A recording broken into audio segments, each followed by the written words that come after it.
Supreme court అన్నా high court అన్నా చాలా గౌరవం ఉందన్నారు, చాలా సంతోషం. ఎందుకంటే సుప్రీంకోర్టు మన తీర్పిచ్చింది సార్. 10 మంది ఎమ్మెల్యేలు ఎవరైతే పార్టీ మారారో వారిది కూడా మరి స్పీకర్ గారి పరిధిలో ఉంది.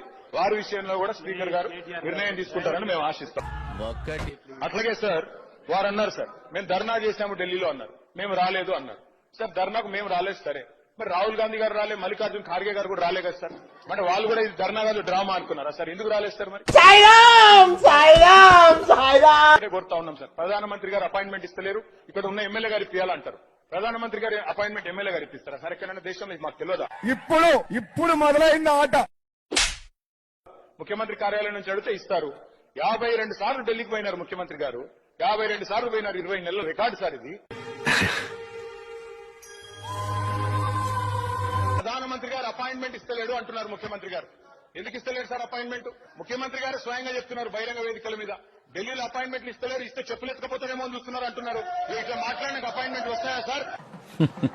సురుకు. ఇవాళ ముఖ్యమంత్రి గారు కూడా చిత్తశుద్ధి ఉంటే సార్ వారు కూడా డిసిషన్ తీసుకోవాలా, చెప్పాలా.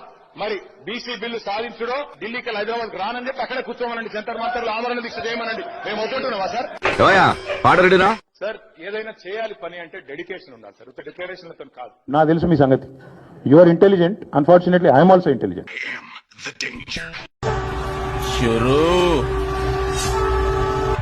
సుప్రీంకోర్టు అన్నా హైకోర్టు అన్నా చాలా గౌరవం ఉందన్నారు, చాలా సంతోషం. ఎందుకంటే సుప్రీంకోర్టు మన తీర్పిచ్చింది సార్. 10 మంది ఎమ్మెల్యేలు ఎవరైతే పార్టీ మారారో వారిది కూడా మరి స్పీకర్ గారి పరిధిలో ఉంది. వారి విషయంలో కూడా స్పీకర్ గారు నిర్ణయం తీసుకుంటారని మేము ఆశిస్తాం. అట్లాగే సార్ వారు అన్నారు సార్, మేము ధర్నా చేశాము ఢిల్లీలో అన్నారు, మేము రాలేదు అన్నారు.